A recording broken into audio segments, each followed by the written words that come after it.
et je fais record de France cadet du 100 longueur. En 2002, tu quittes la longueur pour le 400 mètres. Donc je suis arrivé dans un groupe de très haut niveau tout de suite, donc j'ai dû m'adapter tout de suite. Tu bats le record de France de Marc Raki dans le 44-79. Au-delà de Marc et moi, derrière on avait des camarades d'entraînement. Le jour où on n'était pas bien, Il ils te nous passait allumaient. tout. Ouais. On entend ça beaucoup des Américains par rapport du coup à la chambre d'appel.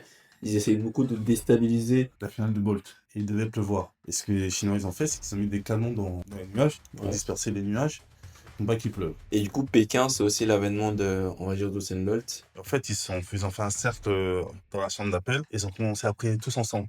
Et moi, j'étais inexistant pour eux. French Track Show. Bienvenue dans ce nouvel épisode sur le French Track Show. Aujourd'hui, on accueille Leslie Jones. Je vais un peu le présenter, je pense que tout le monde le connaît déjà, mais on va faire une petite introduction. Leslie est né du coup à Koumassi en Côte d'Ivoire. Il s'est imposé comme l'un des grands spécialistes français du 400 mètres. Il détient toujours le record de France du 400 mètres, ainsi que le record du 4x4. Du coup, après ta carrière sportive, tu t'es lancé du coup en tant que manager sportif, préparateur physique et actuellement ambassadeur Adidas. Qu'est-ce que ça fait du coup d'avoir tout ce palmarès-là aujourd'hui? T'as toujours le record sur 4x4, 400 mètres, t'es manager sportif et t'as aussi été préparateur physique. Bah, déjà, on n'a plus le record de France du 4x4. Parce Oui. que c'est l'équipe qui a fait les championnats du monde en 2023, Ah oui. qui est recordman, donc faut leur rendre à eux. Et écoute, moi, je pensais réellement pas que j'aurais encore le record de France, je sais pas, après, c'est quand je l'ai eu en 2007, donc presque 20 ans plus tard. Bah, j'espère qu'il sera battu parce que bah, voilà, les records sont faits pour être battus. Ouais. Moi, ça me motivait d'aller chercher des records. Mais c'est vrai que tout ça, ça m'a permis de faire ce que je fais aujourd'hui, c'est-à-dire faire du management sportif, faire de la prépa, faire de la détection de jeunes talents pour Adidas. Donc voilà, je peux faire plein de choses dans ma vie et ça, c'est top. Ok. Bon, on va revenir un peu sur les racines, on va dire, où tout a commencé. On en parlait tout à l'heure. Du coup, t'as pas pratiqué de sport avant l'athlétisme? Bah, je faisais du basket de rue avec mes amis, mais j'étais pas dans un club, j'étais pas dans quelque chose de structuré. Et j'étais pas du tout prédestiné à faire de l'athlétisme, et comme j'avais commencé tard, à 16 ans et demi à peu près, Mm. même si avant, souvent, en primaire, au collège, on me disait: «Fais de l'athlétisme et tu cours vite». Ça m'intéressait pas trop de me les cailler l'hiver, en fait. Mais du coup, pourquoi l'athlétisme quand c'est arrivé? Parce qu'avant, tu disais tu étais sur ton canapé et tout. Ils sont venus te chercher ou c'est, on va dire, sur une compète où tu allé voir quelqu'un, Pas du tout, en fait, ce qui s'est passé, c'est que ma mère m'avait inscrit au club d'athlé Ouais. et j'y allais pas souvent, on va dire. Donc C'est dans quel club? Saint-Maur, VGA OK. Saint-Maur. Mmh. Je suis du 94. Et un jour, l'entraîneur du club, qui était un ancien athlète de haut niveau, Aldo Conti, Mmh. a appelé ma mère pour dire: «Bah, votre fils, on ne le voit pas beaucoup, donc qu'est-ce qu'on fait, quoi?» Donc ma mère, n'étant pas contente parce qu'elle pensait que j'allais à ces séances d'athlé, Ouais. a décidé de m'envoyer au stage, d'avril avec Avec le groupe? le club, Ouais. ce qui me plaisait pas trop, en soi. Et j'y ai été. Et là, j'ai rencontré, sur le même stade que nous, on était en Italie, François Pépin, qui était OK. avec son groupe aussi. Ouais. Et le coach du club, connaissant François, a dit: «J'ai un petit qui est pas mauvais, mais pas Faut trop motivé, en fait». ouais. Pas trop motivé. Et puis tout le monde me disait: «Oui, c'est l'ancien entraîneur de Marie-Josée Pérec» et tout ça, et j'étais: «Waouh». Tu Donc connaissais Marie-Josée oui, Oui.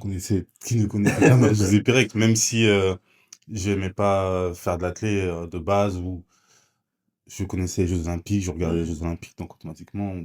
c'était la reine, donc tout le monde connaissait. Et il m'a lancé des petits défis comme ça, et puis je les ai relevés. Et apparemment, il a détecté en moi un peu de talent. Mmh.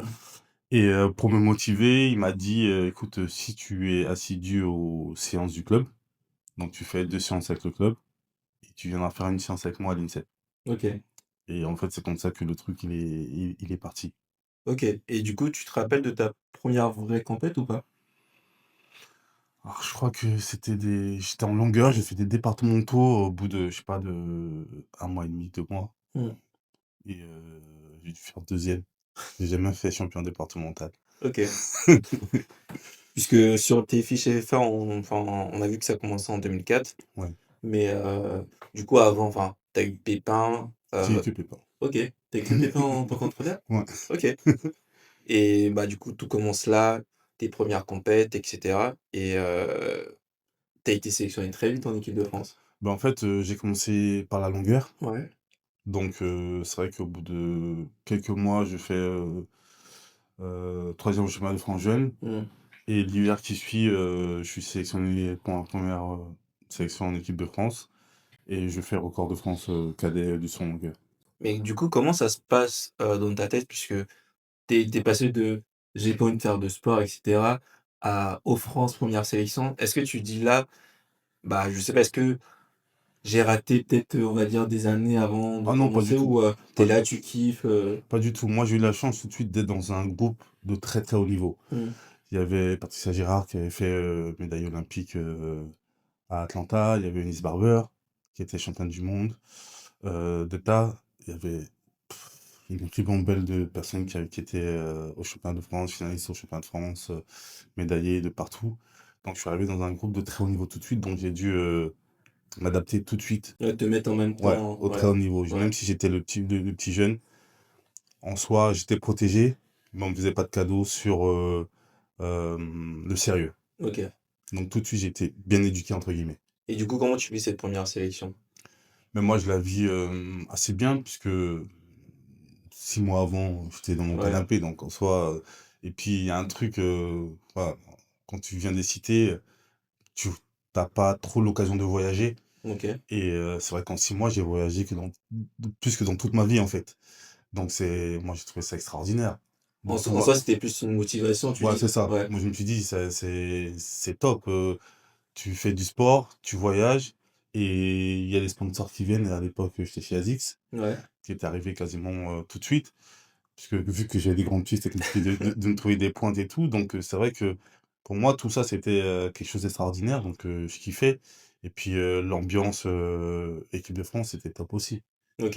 Et du coup, tu arrives du coup au championnat U20, à Riga, si je ne me trompe pas, Ouais. avec le recordman de France 7,83. Est-ce que tu arrives avec un statut de favori ou tu te dis, «Bah, c'est une compète comme les autres et Non, aussi j'arrive avec, un statut de favori et surtout, comme je dis, je suis dans un groupe où ça gagne, donc dans ma tête, moi je peux pas me dire que je vais arriver, chez les grands avec eux et ne pas me ramener de médaille. Est-ce qu'ils t'ont vraiment apporté en termes de mental, enfin ton groupe? Ben, en fait oui, puisque le quotidien, c'était que la compétition. OK. C'était que la compétition, c'était que des personnes qui voulaient des médailles, à l'international, aux championnats du monde, aux jeux olympiques. Donc et moi, c'est ce qui a été extraordinaire pour moi, c'est que même quand je revenais avec mes médailles, de championnat d'Europe, championnat du monde, junior et tout ça, ils me regardaient en me disant: «Ouais, Bah oui. c'est bien, mais c'est là-haut qu'on attend que tu sois le meilleur». Donc c'est vrai que j'ai toujours été drivé par ça, Ouais. être le meilleur. Si je suis pas le meilleur, comprendre pourquoi je suis passé à côté, qu'est-ce qui a fait que je suis passé à côté. Mais tout de suite, oui, j'ai jamais eu ce côté, où, j'étais dans un groupe pour le fun, en fait. OK, ça marche. Et comment ils vivaient, on va dire l'ascension du coup du Leslie? Enfin Bah, en fait, moi, j'ai été, comme je dis, j'ai été chouchouté, ouais. dans ce groupe, parce que j'étais le plus jeune. Je venais de la longueur, j'étais à la longueur, donc j'évoluais tranquillement et comme le groupe était tellement dense, Mmh. j'étais un peu caché. OK. J'avais pas de Du coup ouais, pression, c'est ça, j'avais pas de pas de pression. la pression était sur les grands. Ouais. Donc moi, je faisais mon petit bout de chemin et le coach, il me préparait tranquillement pour son projet que je connaissais pas à la base. Parce que du Il coup, a il te l'a dit après qu'il avait un projet pour toi? il avait un projet pour moi, mais il m'a pas dit tout de suite. Il m'a OK, dit longtemps après. ça va. Bah, du coup, tu fais du coup de la longueur. Mmh. En 2002, tu quittes la longueur pour le 400 mètres. Du coup, c'était ça le projet C'était ça le projet. et tu te souviens de comment s'est fait la transition? C'est sur une séance où tu t'es dit: «Vas-y, tu fais un Ah non, 400» non, non, ou justement, c'est là où il était très fort, c'est que j'ai été préparé depuis le début. C'est-à-dire OK. que quand les grands, ils faisaient du foncier, Mmh. ils m'en faisaient faire et pourtant je faisais de la longueur, donc je courais 30 mètres, je Ouais. sautais, c'était réglé. Mais en fait, je faisais du foncier, mais dans un premier temps, je faisais de la moitié. ou alors j'étais pas sur les chronos des grands, mais très vite, il a vu que j'avais des capacités Mmh. à faire, à faire cette discipline, sachant que j'avais quand même un bon repère qui était le meilleur européen, qui était Marc Hakim, Ouais.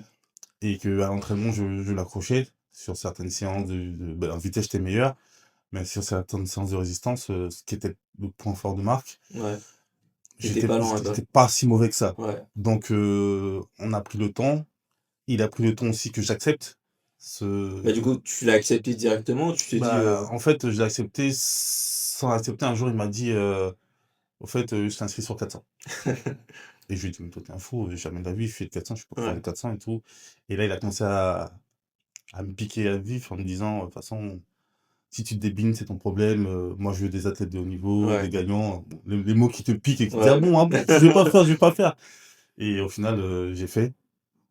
Et ça s'est avéré concluant, même si j'ai eu très mal à très mal Bah très mal à bah la fin de la course, mais ça s'est avéré concluant, ouais.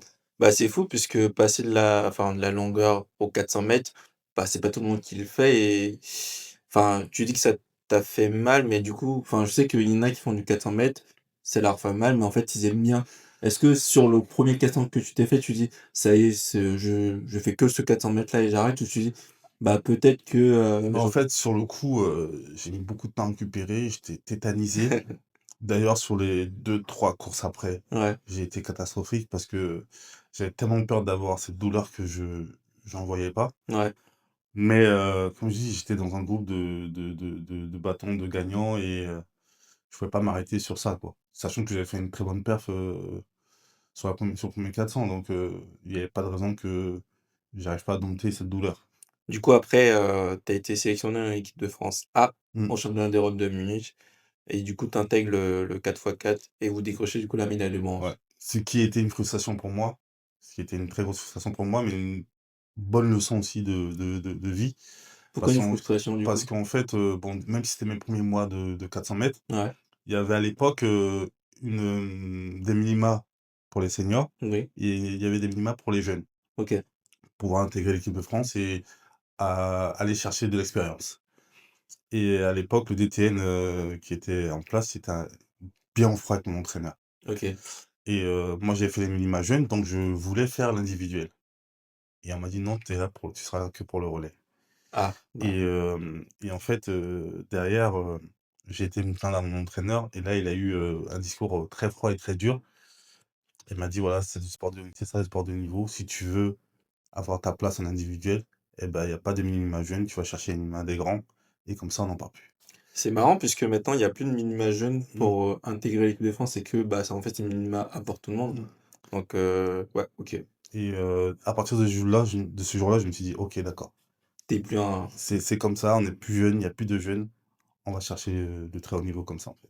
tu peux nous parler du coup de l'ambiance de ce collectif relais? Moi, j'étais plus jeune. À l'époque, je crois que Marc était blessé.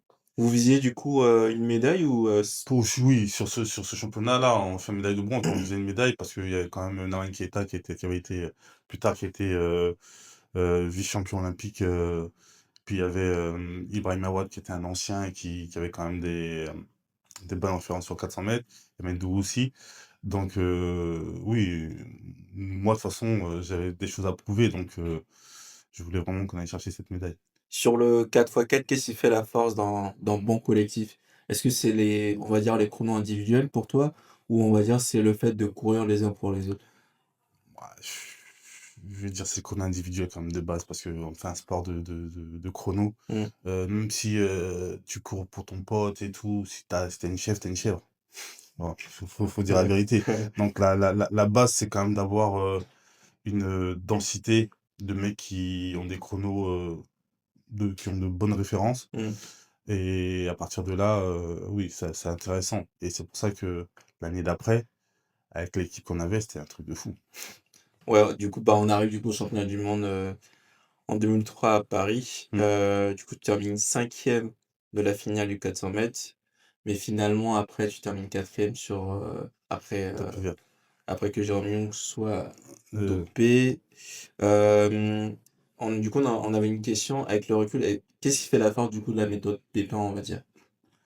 alors, on va reprendre un peu le cheminement parce que moi, quand je sors justement de cette année, de ces premiers mois de 400 Mmh. mètres, l'année d'après, c'est championnat du monde. Ouais, Donc, et moi, j'étais pas passé sous les 45. OK. Tout le monde disait que c'est quelque chose d'extraordinaire, qu'il y avait qu'un seul Français qui l'avait fait depuis tout ce temps-là. Mmh. Et dans ma tête, je m'étais focus sur ça. Je me suis dit, de toute façon, tu ne lâches pas l'entraînement. C'est lui le meilleur, de toute façon. Tu ne lâches pas et tu vas progresser. Et au fur et à mesure, les ambitions sont montées comme ça. J'ai été au championnat d'Europe, je fais record des championnats, je suis très proche des moins de 45, sachant que les conditions étaient un peu épouvantables en Pologne. Donc derrière, je recours à Lausanne et je fais moins de 45 pour la première fois. Mais pour moi, c'était pas quelque chose d'extraordinaire parce que dans la course, je me suis pas senti en mode galère. Ouais, c'était facile, quoi. Je me suis dit, putain, c'est cool. C'est rare d'avoir ces sensations-là. Oui, oui. Je les ai pas eu beaucoup dans ma carrière, mais des fois, tu as l'impression que tu es sur un nuage et que tu sors de là, tu te dis, ah, mais c'est tranquille en fait. Ouais, Tu vois.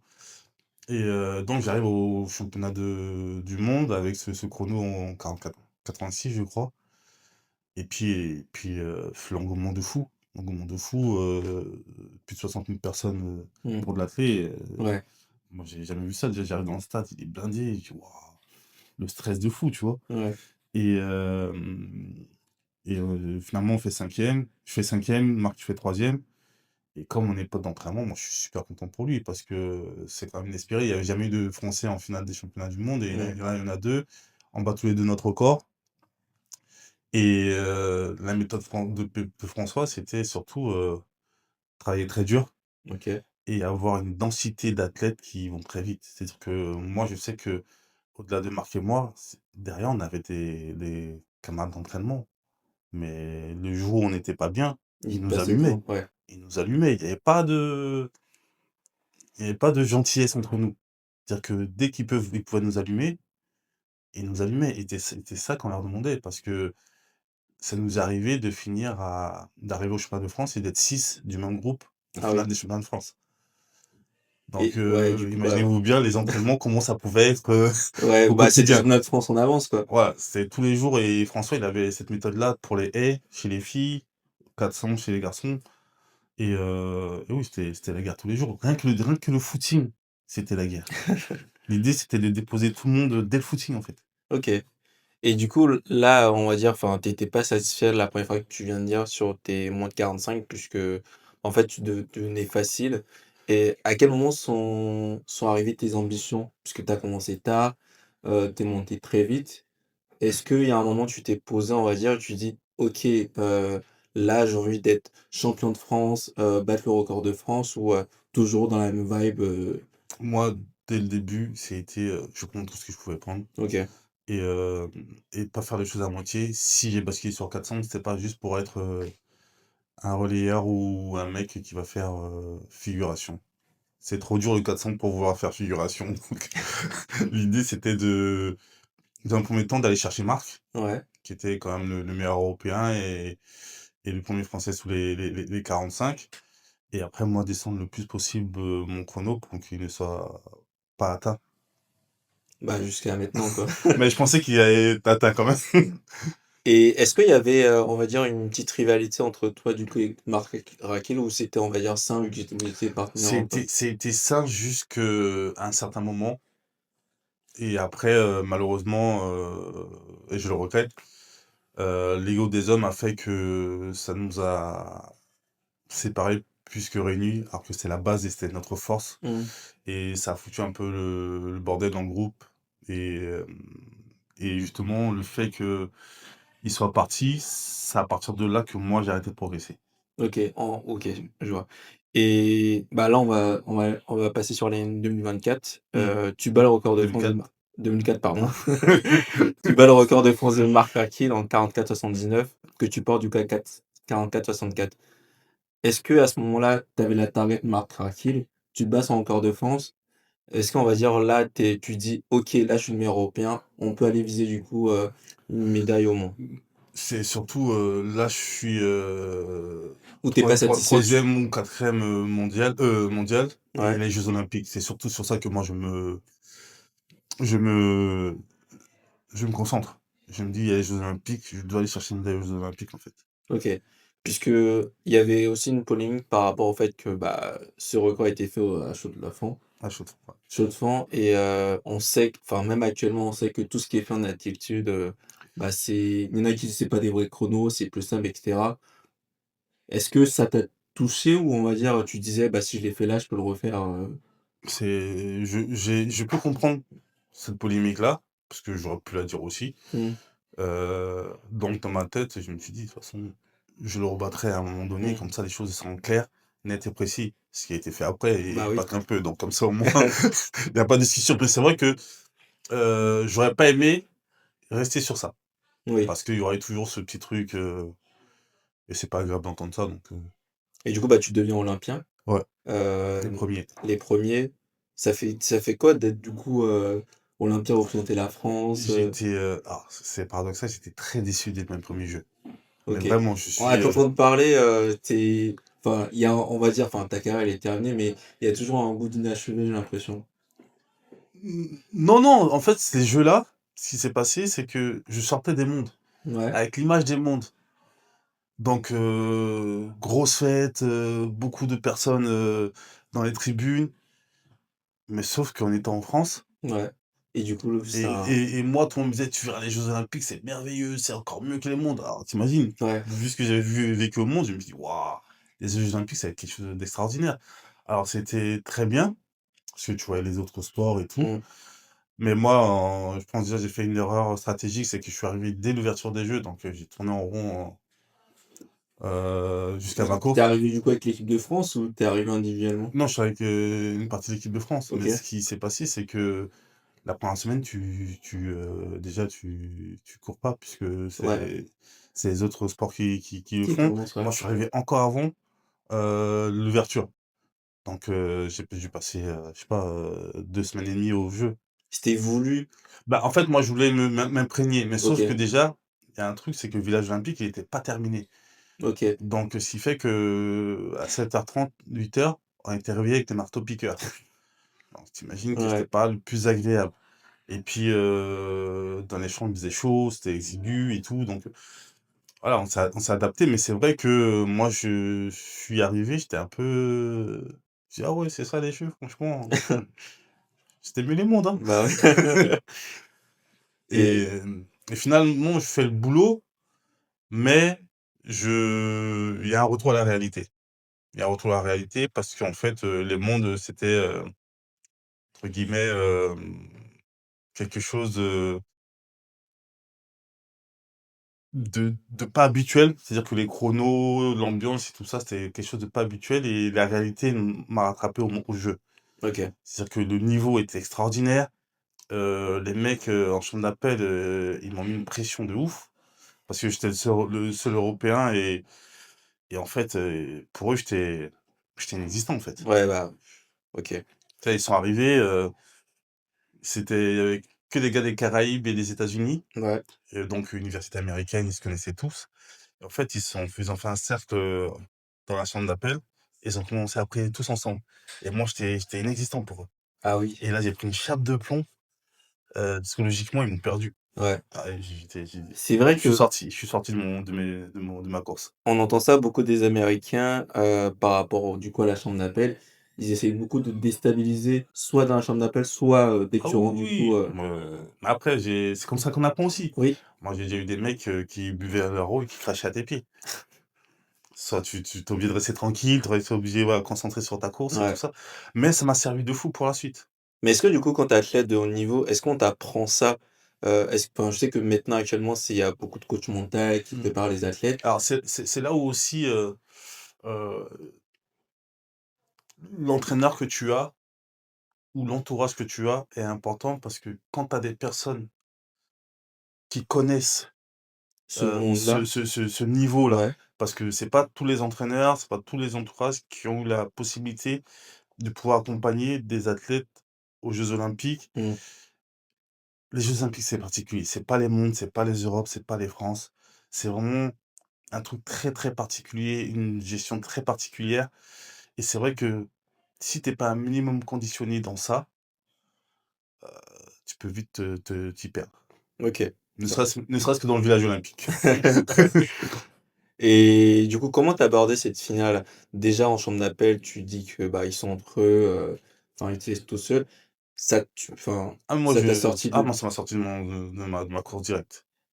est-ce que tu penses que s'il y avait pas eu ça, normalement, tu aurais pu accrocher une médaille ou Bah, j'aurais pu faire mieux, au niveau du chrono, c'est sûr. mmh, La médaille s'est jouée, je crois, ça se fait 44-0, 44-0, 0, parce que 0, ouais, le troisième il termine en 30, 44-42, 42, 42, ouais. donc c'est-à-dire fallait que tu battes Ouais, en ouais, ouais, c'était quand même élevé. Je pense que, 42, ça aurait pu être possible, sincèrement.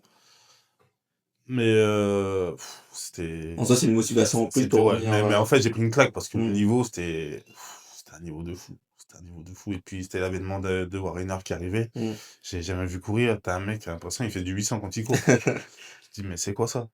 Est-ce que du coup, quand tu arrives à ce niveau-là, tu commences à avoir, on va dire, des personnes enfin, là, c'était Marc Raquel, là, tu as fait les mondes, les jeux olympiques. Est-ce que tu avais une nouvelle target ou ça reste toujours, bah, moi, je fais ma vie, j'essaie de battre les records le plus possible et quand on arrive, aux jeux olympiques, au monde et Bah, en fait, je pense qu'après les Jeux, j'ai peut-être voulu faire des changements. Il y a eu aussi, entre guillemets, «des tensions» dans le groupe, justement avec mmh, Marc, avec le coach et tout et l'année d'après, c'était ma pire année, quoi. C'était ma pire année parce que, bah, justement, quand la tête, va pas, ouais, le corps suit pas. le corps suit pas donc autant j'avais été épargné par les blessures et comme je dis, j'ai été un enfant gâté, je commence à atteler, sur le tard, je dis, entre mes 17 ans et mes 25 ans. Mmh, Il s'est passé tellement de choses et j'ai progressé tellement rapidement dans tout que limite pour moi, le sport, c'était ça. ouais. Sauf que j'ai eu un gros coup de frein, Comment tu après. vis ce moment-là où tu passes à, bah, en gros, tout est Tout est facile, bien ouais. et à, bah, en fait, Je comprends pas, OK, je comprends pas. Limite, je trouve ça même injuste. ouais, J'ai pas assez de recul pour me dire: «Mais mec, depuis 7 ans, tu marches sur l'eau, donc à un moment donné, c'est sûr que ça va te rattraper». Encore plus avec, tous les problèmes internes qu'il peut y avoir dans ta vie, professionnelle, mmh, automatiquement, ça va avoir des répercussions. Aujourd'hui, je le dis avec beaucoup de recul parce que voilà, j'ai grandi, j'ai analysé pas mal de choses. Mais c'est vrai que sur le coup, je dis: «Mais je comprends pas. Pourquoi la machine elle s'est enrayée en fait?» Tout était parfait, tout était linéaire, je progressais tout le temps et voilà, il y a dû avoir aussi, de mon côté aussi, du côté aussi de mon entourage, mon entraîneur et tout ça, des changements parce que c'est vrai qu'il y avait aussi ce côté où il m'avait eu, bah, 16-17 ans mmh, et tu peux pas gérer un gamin de 16-17 ans, de la même façon que tu vas gérer un mec, qui va avoir 24-25 ans. Donc il y a eu ce côté aussi, cette année, c'était un peu cette, problématique qu'on a eue. mmh, C'est que ouais, lui, il comprenait pas, pourquoi je posais autant de questions sur les entraînements, ouais, pourquoi on fait ci, pourquoi on fait ça. Il pensait que je remettais ses entraînements en cause, donc ouais, alors que moi, c'était juste pour comprendre ce que je faisais et que j'étais plus un enfant qui appliquait bêtement et puis voilà, je voulais juste comprendre, mais pourquoi si on peut faire, 3 fois 300 avec des récup, très courtes, pourquoi on fait ça? Non pas que j'allais pas le faire, ouais. mais je veux comprendre pourquoi je vais avoir mal, en fait. Voilà, c'était juste ça, donc on a mis quand même 1 an, voilà, à retrouver un équilibre. OK. Bah, du coup, on arrive en 2007. En 2007, du coup, tu améliores ton record du 400 mètres que Mmh, tu portes, du coup, à 44-46. oui, Tu finis 5e aussi, de la finale. ouais.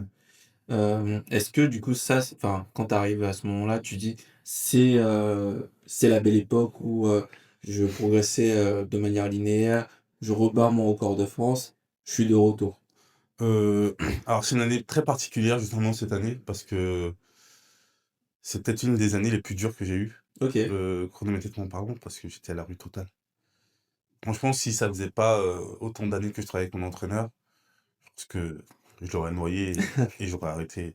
Parce qu'en fait, les championnats du monde étaient en septembre Ouais, et dès que je commençais à être bien, aux entraînements, j'avais gagné la coupe d'Europe et tout et beh, me remettait des grosses charges d'entraînement.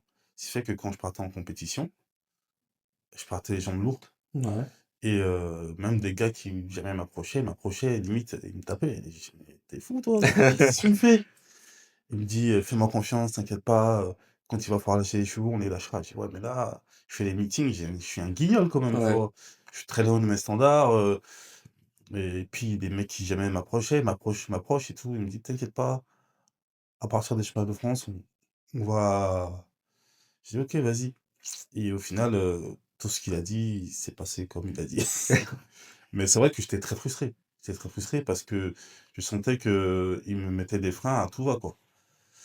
Et record de France, j'étais quand même satisfait et puis le lendemain, on fait la finale, je rebats encore un seul record de France. Mmh. Donc je me dis, on est dans de très belles perspectives pour, Pékin, pour les JO, de 2008. Et du coup, quand tu arrives du coup à Pékin en 2008, tu on va dire, tu revanchardes par rapport à ce qui s'est passé du coup, 4 ans avant ou c'est, Non, c'est une nouvelle étape et puis, franchement, contrairement justement à 2007, je crois qu'en 2008, j'arrive dans la forme de ma vie. tu vises une médaille à ce moment-là? Ouais, dans ma tête, je me dis: «Je peux pas faire autrement qu'avoir une médaille». Je gagne mes séries, je gagne mes demi, mais, je fais, je crois 44-79, mais Ouais, facile. dans ma tête, j'en ai sous le pied, en fait. J'en ai sous le pied et en fait, ce qui se passe en finale, c'est que, alors, c'est technique, mais la veille, il y avait la finale de Bolt Oui, et il devait pleuvoir et ce que les Chinois, ils ont fait, c'est qu'ils ont mis des canons dans les nuages pour ouais. disperser les nuages, pour pas qu'il pleuve. Donc nous, le lendemain, on s'est pris toute la Le flotte ouais, et on perd, je crois, 10 degrés. ouais. Moi, au final, je me dis: «Bon, là, il y a pas l'échauffement se passe super bien, je me sens super bien». Dans ma tête, je me dis: «On va chercher la médaille». Il y a pas de Médaille or, peu importe la médaille, peu on va importe. chercher la médaille. Ouais. Tu peux pas avoir fait tout ça, tu te sens bien, et on fait un premier départ, faux départ, je m'en rappelle, il revient et j'en remets dans les stats, méchant, un petit point, mais sans plus. Mmh. Donc je dis: «Bon, quand faut y aller, il faut y aller». Deuxième départ, j'entends PAF! Et là, je me dis: «Je suis mort». Donc je cours, je fais ma course, je fais 5e, mais je cours blessé, quoi. Oui, Et grosse j'ai et frustration, quoi. quand tu fais l'IRM, 16 centimètres à l'ischio, Ah ouais. 8 semaines d'arrêt, voilà. Comment tu vis du coup ce Ah, moment-là? je le vis trop mal. Je le vis trop mal parce que je suis conscient que la forme dans laquelle j'étais, c'est, j'aurais du mal à la retrouver. Tout était aligné, tout était, simple. Hem, Physiquement, j'avais pas eu de soucis dans l'année. Les séries, les demi, c'était passé, facile. Justement, j'avais pas puisé dans les réserves pour Mmh. moi. Quand je vois, le deuxième et le troisième siphon, je me dis: «Mais c'était largement faisable». Ouais. Et frustration de fou. Pour toi, c'est le plus gros échec de ta carrière ou pas? Je dirais pas que c'est un échec parce qu'arriver en finale des jeux, c'est pas, Ouais, je dirais pas des échecs, mais c'est vrai que je reste sur ma faim parce que autant les autres courses, je suis à 100, je suis mauvais, je c'est moi. ouais. Alors tu dis, tu fais 5e au jeu avec, un ischio, où il y a 16 centimètres, tu te dis, il y avait mieux à faire. Comment ton entourage du coup, te soutient par rapport à ça? Ah, mon entourage, il me connaît, hein. Ils me connaissaient, ils m'ont laissé tranquille. OK. Quand c'est comme ça, voilà, faut me laisser dans mon coin, faut me laisser tranquille et voilà. Et du coup, Pékin, c'est aussi l'avènement de on va dire d'Usain Bolt. Mmh. Hem, est-ce comment de l'intérieur, comment les personnes, bah, du coup toi, ont vécu du coup, le phénomène Usain Bolt? Choqué, Choqué? choqué, choqué. Franchement, moi j'ai regardé avec d'autres athlètes, 200 mètres, au village parce que, bah, on en a nos courses, donc on pouvait pas aller, sur le stade. Mais au-delà de ce qu'il a fait, c'est le personnage. Est-ce qu'à ce moment-là, tu dis que ça sera, cette personne qui est actuellement Usain Bolt? Bah, en fait, tu te dis: «Il a un truc». Tu Ouais, te dis: «Il a un truc» et puis, on sort totalement du cliché des sprinteurs qui ont des mécaniques, ouais, la joie de vivre, le mec il est fun, village olympique, il prend le temps de signer des mmh, autographes à tout le monde. heu, pas la grosse tête. Le mec, tu sens qu'il est là pour s'amuser, en fait. Et c'est vrai que, bah, quand tu vois les sprinters américains à l'ancienne, tu te dis: «C'est l'opposé, en fait». Ouais. Et pour avoir fait des meetings où il était là et tout ça, le mec, il se cache pas, il mange avec tout le monde, naturel. Et vu que tu as commencé l'athlète tard, est-ce que pendant ta carrière, tu as eu des idoles ou des personnes pour qui tu avais vraiment du respect dans la discipline? Des idoles, non. Après, j'ai eu des personnes, des mentors, tu vois? Un mec comme Stéphane Diagana, Mmh, moi, c'est, big, big, big respect, tu vois? Parce que moi, j'ai été quand même frustré de n'avoir couru qu'une seule fois de ma carrière avec lui. mmh, Pareil sur relais, des championnats du monde, je reviens en 2003, mais c'est une de mes plus grosses frustrations d'athlète parce qu'on a pu le mettre en place qu'une seule fois dans OK, notre carrière. ouais, Puisqu'après Stéphane a arrêté, au jeu, Marc était blessé. Mais c'est vrai, mais quand tu vois le niveau, quand on disait tout à l'heure, qu'il fallait courir vite, mais dans ce relais, tu avais quand même, un mec qui fait vice-champion olympique, du 400 haies, un mec qui est recordman d'Europe du 400 haies, mmh. un mec à l'époque qui était, bah, 2e Oh, au championnat du monde et recordman de France. ouais. Voilà, tu vois le relais et tu te dis: «Ouf, machine». Comment ça se passe dans le milieu, on va dire, de haut niveau par rapport entre vous, entre sportifs? Est-ce que c'est plus du respect ou c'est que de la concurrence quand vous voyez, on va dire? Ça dépend des personnes, en fait. OK, Moi, je sais que je cherchais pas, à avoir des amis. OK. Tout le monde pourra te le dire, j'étais pas le plus avenant. J'étais dans ma bulle, même mes partenaires d'entraînement, quand on disait compétition, il y a pas d'amis, moi je calculais personne. Après, ça repartait, mais par contre, oui, j'étais pote avec, d'autres personnes, d'autres disciplines. Mmh, Tu vois? Moi, j'ai toujours fait mes classes, j'étais en chant tout le temps avec Tadji Touré, et tout ça, mais c'est vrai que quand moi j'étais en compétition, j'étais assez fermé. OK. J'étais concentré sur mon objectif. On passe de 2008 à 2011 où tu gagnes du coup, ton 1er titre individuel, champion d'Europe en salle. Ouais.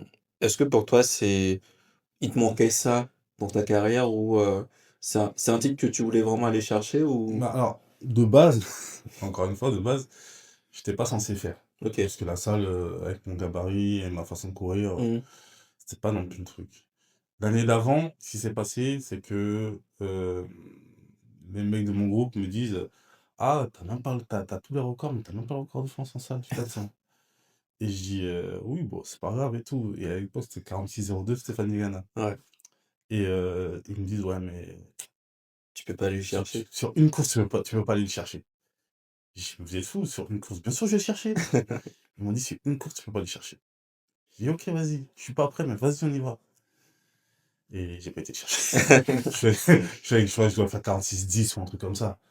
Et donc derrière, bah, je fais juste les championnats de France derrière et je bats le record de France. Ouais. Je suis à 45-85. Et en fait, moi, j'aimais bien l'hiver sortir de mon train-train et faire une course comme ça et puis Mmh. repartir à l'entraînement. Et là, il y avait le championnat de France le championnat d'Europe à Bercy. Et à l'époque, c'était Gagné Yalouz, le DTN. Et il me dit: «Leslie, si tu fais une sortie, tu peux pas ne pas faire des Europes, en fait. Ouais, Parce que les gens, ils vont pas comprendre et moi, je veux pas pouvoir justifier le fait que tu vas faire une sortie, même si c'est sur 300. ouais, Tu vas faire une sortie, tu vas aller chercher un record d'Europe du 300 et je dis: «Quoi? On fait quoi? On fait comment?» Donc il m'a dit: «Moi, je te dis directement, si tu veux pas faire les Europes, tu fais pas de saison comme ça». J'ai dit: «Bon, bah, vas-y, je vais faire les Europes». Et après, ouais, je me suis conditionné pour ça et ça s'est très bien passé, que ce soit sur 400 individuels et comment ça s'appelle? Et relais. Mais en fait, j'ai pris beaucoup de recul par rapport à tout ça et j'y allais avec beaucoup moins par rapport aux autres années ou sur les autres championnats, j'y allais avec beaucoup moins de pression. Et en fait, je me disais, «Vas-y, fais-le, on se fait plaisir et puis, on va avancer comme ça». Et au final, cette année 2011, que ce soit aux entraînements ou même au championnat d'Europe, ça s'est super bien passé. Aux entraînements, je battais des records que j'avais pas battus mmh. depuis des années. Donc, c'est vrai que, dans la perspective de 2012, Hem, c'était très intéressant pour moi. OK et donc ce qui se passe, c'est que du coup, tu fais 45-54, nouveau Ouais, record de France. À ce moment-là, du coup, tu as les 2 records, de France, 400 et 400 m². 400 plats. Pardon, 400 plats. Hem, Actuellement, quel est ton rapport par rapport au du coup 400 mètres français? C'est-à-dire, est-ce que tu Bon, penses que enfin, par rapport à ce qui se passait avant sur le 400 mètres et par rapport à maintenant, il y a des choses qui ont forcément changé. mmh. Tu as envie que ce record soit Il battu? doit être battu. Il doit être battu? Il doit être battu pour plusieurs raisons, parce que, il y a tellement de progrès au niveau des pistes, au niveau des chaussures des pointes, Mmh. même au niveau de l'analyse de l'entraînement. Il doit être battu et aujourd'hui, quand vous regardez la densité mondiale, quand vous regardez les jeux, heu, pour arriver en finale, heu, c'est compliqué Ouais. et même moi, si avec mes perfs d'avant, je rentrais en finale, je serais, 7e ou c'est max mieux 6e de la finale parce que les 5 premiers ils sont moins de 40, moins de 44. Mmh. Donc je pense qu'il y a les autres pays ont bien évolué. Je pense que nous, on est en retard, très clairement, parce que je vois la Norvège, les Hongrois, les ceux-ci, ils sont tous maintenant, Qu'est-ce heu, qui nous manque là actuellement du coup pour toi? alors je sais pas, je pense que on a la chance d'avoir eu des entraîneurs, qui ont emmené des athlètes de très haut niveau, au plus haut. Je pense, notamment à Guy Antanon qui a emmené, le premier français en moins de 10 secondes et Jimmy Vico au record d'Europe. Je pense à un René Longueur, qui a emmené la Didi Doucouré en moins de 13 secondes. François qui nous en je pense qu'on se sert pas assez de l'expérience de ces coachs-là, pour qu'ils donnent des conférences, pour qu'ils ils ils accompagnent, les nouveaux entraîneurs, les Mmh. jeunes entraîneurs qui sont un peu des mentors, heu, pour leur expliquer, ben, en fait, nous notre base c'est ça. Vous pouvez faire Votre recette quoi. votre recette, mais la base, c'est celle-là. Mmh. Après, vous la modifiez, Vous ah, l'adaptez en vous fonction de ce l'adaptez qu'il en y a. fonction, mais ce qui a marché, ça a été ça et en fait, je pense que le fait de se priver de ces entraîneurs qui ont de l'expérience, qui ont eu des résultats, moi, honnêtement, ça me fait mal au cœur qu'un Renaud Languet, il travaille pour la Hollande, en fait. Ouais. Enfin, je trouve ça tellement, fou de se dire que les compétences qu'on peut avoir en France, eh ben, elles vont Et c'est dans soit être les autres dormantes, nations, ouais. elles vont être dormantes ou elles vont servir à d'autres nations. Heu, j'ai dû même dire que même un Benjamin Compaoré, il sort d'Espagne, Ouais. tu vois? Je trouve ça vraiment dommage parce que je pense qu'on a des entraîneurs qui peuvent aider d'autres entraîneurs à évoluer, à progresser et je pense que ce qui se passe aussi au niveau européen, mondial, c'est que tout le monde va voir, ce qui se passe à droite à gauche, en fait et va chercher la concurrence à l'entraînement. Je pense que ça, c'est un truc important, il faut avoir la concurrence à l'entraînement. Tu penses que c'est ce qui manque aussi dans les groupes d'entraînement actuellement? Je pense que oui, je pense que, c'est maintenant, c'est difficile de voir, 4-5 mecs, Dans le même groupe, dans le même groupe et se fighter. Alors je sais pas comment ça se passe maintenant avec la nouvelle équipe, mais je sais que par exemple, un profil comme moi, sur l'équipe d'avant, bah, je serais jamais rentré à l'INSEP. OK. Un gamin qui sort de nulle part comme ça, un coach il dit: «Bah, vas-y viens, je vais te faire monter», je serais jamais allé à l'INSEP, tu vois? C'est l'Île-de-France, en plus l'Île-de-France C'est est c'est un vivier de fou. ouais, de talent. Donc faut peut-être aussi, laisser, la porte ouverte. Bah, Ouais. je vois qu'il y a quand même des clubs qui commencent à pouvoir avoir accès à l'INSEP et tout. Ça fait rêver les gamins. Qu'on le veuille ou Mmh. non, ça reste l'INSEP, ça fait rêver les gamins et ça peut emmener des vocations comme moi, ça a emmené une vocation. Moi, si j'y ai été, je me suis dit: «C'est parce que je vais à l'INSEP, c'est là où il y a les meilleurs». Mmh. Point. C'est juste ça qui a fait que je me suis dit: «Ah ouais, je vais être plus sérieux». Tu m'avais dit après ce stage, beh, je retourne en club. J'aurais dit: «OK, beh, je fais comme d'hab, en fait». Est-ce qu'il faudrait pas avoir plusieurs INSEP aussi en France? Dans la mesure où l'INSEP, ça fait rêver tout le monde, puisque du coup, ça, on va dire, c'est enfin, le summum, on va dire, en termes d'infrastructure. Tous les meilleurs sont là-bas.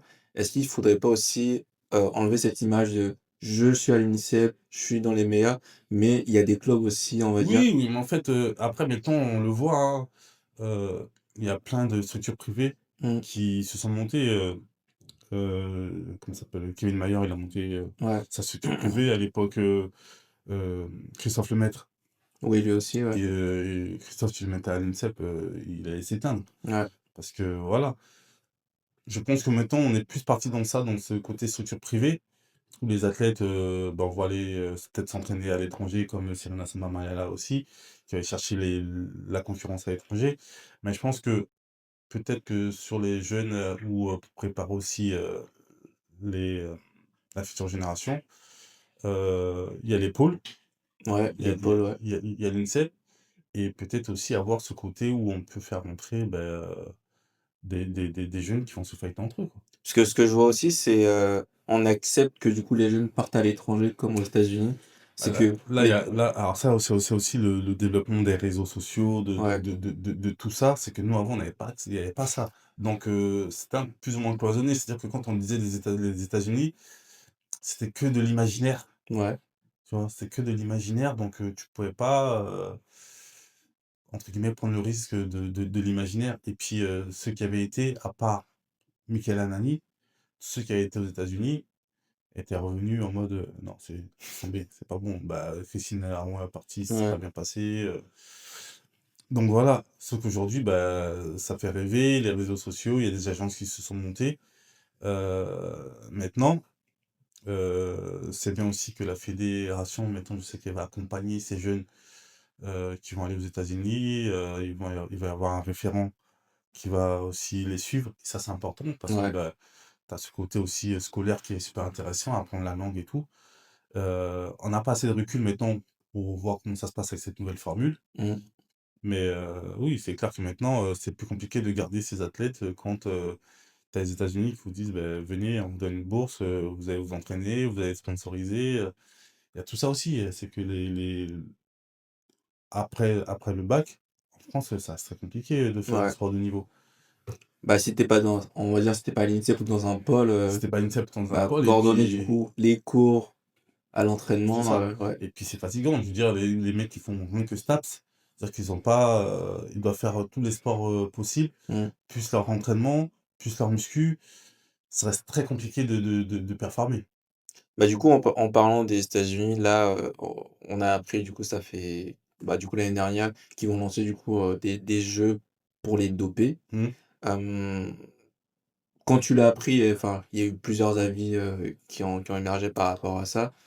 Quel est ton rapport par rapport à ces jeux où tout le monde peut être dopé, Alors pour moi, ça envoie des mauvais signaux, très clairement, au niveau de la santé, Mmh, même au niveau, des jeunes qui arrivent pas à passer des steps, naturellement, qui vont se dire: «Bah, peut-être, vas-y, là j'y arrive pas, là-bas je vais y arriver et en plus, je vais prendre de l'argent» et c'est là est la où est la complication de la chose, c'est que quand il y a de l'argent, ouais, c'est compliqué de dire à un mec, je prends un exemple, tout simple, le Kényan qui est au fin fond de sa pampa là-haut, mmh, on va lui dire: «Écoute, si tu viens faire ça, que tu prends ça, ça, ça, tu peux nourrir toute ta famille pendant 10 ans». ouais. Vous C'est pensez un peu vraiment qu'il malsain, quoi. vous pensez vraiment qu'il va dire, Ouais, «Je me préoccupe de ce qui toi tu vas dire, toi tu vas dire, toi tu vas dire». mmh, Et elle est là la problématique et pour le dopage, c'est ça, c'est que ça va aller chercher des personnes qui ont besoin de certaines choses, heu, que ce soit, que ce soit de bonne volonté ou pas, hein. mmh, Bah, ils vont dire: «Beh, voilà, moi si ça me permet de m'en sortir, moi si ça me permet d'avoir ça, moi si ça me permet de faire ci, et ben je vais y aller, peu ouais, importe ma santé». Parce que le mec va se dire: «De toute façon, mon ma capacité de vie, ça va être, 50 ans». Bah, peut-être que si je prends les produits, je vais vivre jusqu'à 60 ans. ouais, Parce que, je vais améliorer ma façon de vivre, je vais pouvoir donner à manger à toute ma famille, à tout mon village. Alors, c'est clair que moi, je trouve ça, malheureux, mais je peux pas juger la vie des gens, en fait. mais comment on peut, entre guillemets, «contrer» ça? C'est-à-dire que, comment tu peux dire à des jeunes: «OK, il y a ça, tu te piques ou enfin, tu prends des produits, tu vas améliorer ta perte», mais derrière, comment on peut les sensibiliser à Après, je pense que c'est l'éducation. ouais, Ça reste de l'éducation et puis, malheureusement, chaque personne est différente. C'est comme, les personnes qui volent et les personnes qui volent pas. Dire, on sait que c'est pas bien de voler, pourtant il y a plein de personnes et de plus en plus qui vont aller faire des braquages, c'est une question d'éducation et puis c'est sociétal. Ouais. Donc ça, c'était mis en place. Et le problème, et ce qui a toujours été le problème, c'est l'argent. Ouais. Quand on parle d'argent, moi, limite, j'ai envie de dire, bah, qu'ils aillent faire leur truc entre eux et comme ça, ceux qui sont propres, ils feront des championnats entre eux, Ouais. propres, et il n'y aura pas de truc, ouais, t'as perdu une médaille parce que telle personne est dopée, t'as perdu une médaille parce que telle personne est dopée, parce que au-delà de la médaille, il y a tout un ensemble de choses. C'est-à-dire que quand tu vas aller chercher une médaille sur tapis vert, c'est-à-dire que tes sponsors, ils vont pas te donner, Ouais. ils vont pas te donner ce qui devait être donné de base. Les meetings, quand tu vas les faire, il y a une différence quand on dit bah, tu as été médaillé d'argent ou de bronze à tel championnat ou que tu as été quatrième ou cinquième. Ouais. Les primes d'entrée sont pas les mêmes. Ouais. Donc en fait, celui qui est pas dopé et qui est derrière, bah, il perd financièrement, il perd. Ouais, c'est sûr. Donc moi, je reste très dubitatif sur ce format-là. Après, s'ils veulent faire leur truc entre eux, ils sont majeurs, ils sont vaccinés, qu'ils y aillent. Mais qu'ils y aillent tous, c'est comme ça, on fait notre truc entre nous, et puis eux, ils font leur truc entre eux, et puis voilà. Bah, il faudrait enfin, je pense qu'il faudrait aussi sensibiliser enfin, parce qu'en vrai, le dopage, c'est quelque chose d'un peu tabou. Ouais. Faudrait peut-être sensibiliser dès le plus jeune âge, Oui, je pense totalement. Et moi, il y a un truc qui m'avait choqué quand j'étais jeune, et je pense que, je sais pas si ça s'est modifié depuis, hein. C'est-à-dire que j'ai trouvé mon premier contrôle antidopage violent, parce que j'étais pas prêt. Ouais. C'est-à-dire, vous arrivez dans une salle, on vous fait remplir un tas de papiers et tout ça, il n'y a pas de souci. Mais mon premier contrôle, il faut prendre ici le contexte, j'ai 17 ans, un peu la street et tout. Ouais. Il y a un mec qui regarde faire pipi quand même. Tu vois ce que je veux dire? Ouais. Et tu dis, mais tu fais quoi? Tu vois, tu dis, Ouais. quel moment, j'ai appelé mon coach, mais à quel moment il va me regarder? Et tu vois, le coach, il te dit, ben non, c'est comme ça, c'est la règle et tout. Et c'est vrai que moi, je l'ai pris, je l'ai mis en pleine tête, j'ai dit, c'est C'est bizarre bizarre, votre ouais. truc, tu vois, c'est malsain de Ouais. regarder quelqu'un faire pipi comme ça, tu vois. Bah, oui. Et je pense que on doit préparer les jeunes, que ce soit les filles ou les garçons. Ben, en fait, les contrôles, ça se passe comme si, il doit y avoir ça, ça, ça.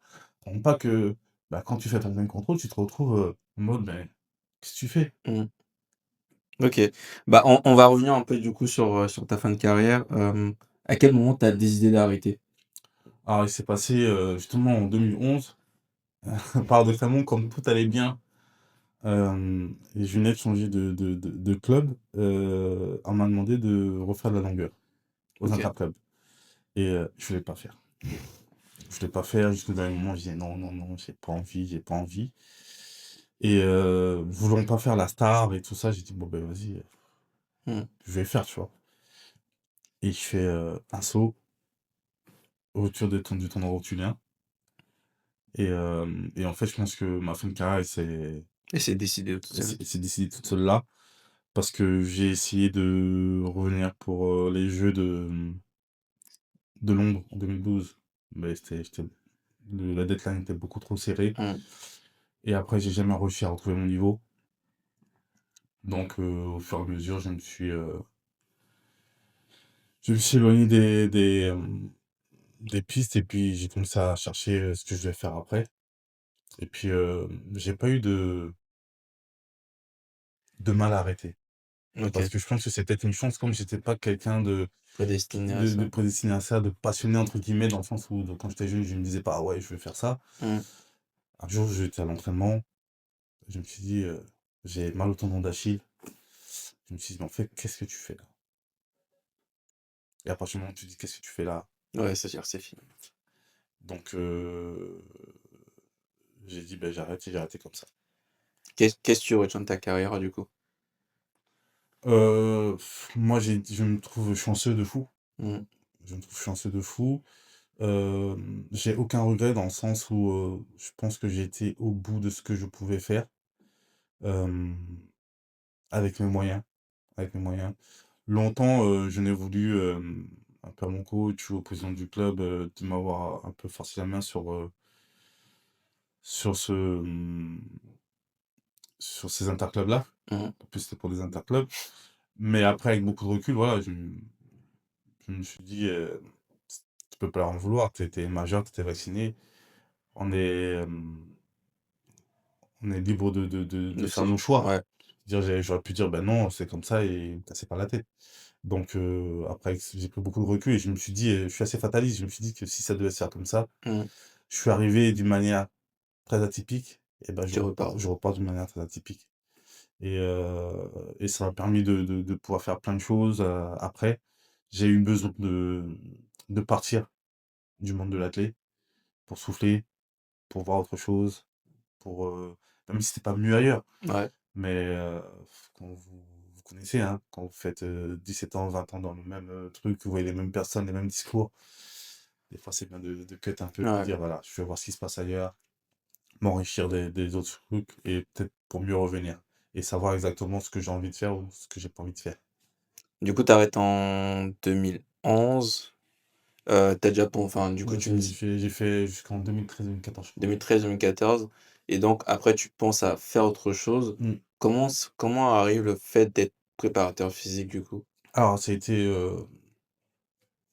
vraiment, un hasard. Déjà, bon, il y a eu ma rééducation, Mmh, donc j'essayais de me renseigner sur comment, voilà, faire les choses et tout et j'ai fait ma rééducation à Toulouse ouais, et il y a un entraîneur, un préparateur physique qui s'appelle Zeba Traoré, qui était préparateur physique à Toulouse et il avait un joueur de foot, c'est Vincent Clerc, équipe de France et tout, qui s'était fait les croisés. Il m'a dit: «Là, tu as vu, il stagne un peu.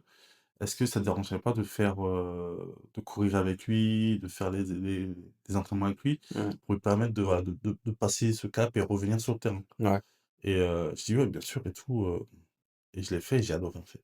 OK, J'ai adoré, j'ai dit: «Ah ouais, c'est ça que je veux faire, en fait». Et étant installé dans le sud après, j'ai eu l'opportunité, quand j'ai arrêté ma carrière directement, d'avoir une proposition du TFC ouais. et tout de suite j'ai enchaîné avec, la préparation physique au TFC. Faut un diplôme pour être préparateur physique? Ouais. OK, Et moi j'ai fait un truc en amont ouais, et voilà, après j'ai fait ça et j'ai adoré et puis, après j'ai moins aimé le côté club parce que quand on fait, de l'athlé, on aime bien être pointilleux ouais, sur les choses et c'est vrai qu'en club, avec, la répétition des matchs, le on peut pas toujours tout faire. Heu, Quand vous faites de la prépa, vous faites une grosse prépa, l'été. mmh, Et après, en fait, c'est entre guillemets, c'est plus ou moins du mini entretien dans le sens où, bah, les mecs, ils sont sur le terrain quasiment tout le temps. ouais. Toi, tu les échauffes, tu fais quelques gammes, tu vas t'occuper un peu de ceux qui sont blessés. Mais, en soi, tu es frustré parce que tu peux pas vraiment développer ce que toi, tu as envie de développer. Donc, c'est pour ça que je me suis plus, réorienté vers de la préparation physique, mais personnalisée pour chaque individu. C'est vrai que dans une équipe de foot, ou de basket et de rugby, chaque personne est différente Ouais. et moi, c'est ça que j'aime, c'est aller chercher, les différences de chacun et leur apporter, ce dont ils ont besoin. Quelle est la différence entre du coup, enfin, vu que tu as fait un sport collectif, entre ça et de l'athlétisme qui sont soit un sport individuel? Enfin, Bah, quel comment ça s'appelle? Les échéances sont pas les mêmes, c'est-à-dire que sport co, il y a des matchs tous les week-ends, donc tu dois ouais, prendre ça en compte. Donc il y a l'usure, générale de l'année. mmh, Et la clé ou les sports individuels, c'est que ce qui est le plus dur dans la préparation physique, c'est il faut être prêt à l'instant T. ouais, C'est-à-dire qu'il y a pas, si tu te trouves à ce moment-là, il y a pas de retour en arrière. C'est-à-dire que tu vas faire tes championnats de France, tes championnats d'Europe, tes championnats du monde, tes jeux olympiques. Si tu te trouves en série ou en qualif, ouais, ton année elle est fichue. C'est ça qui est le plus dur à gérer, je pense. OK, Ce côté de la planification à l'instant T.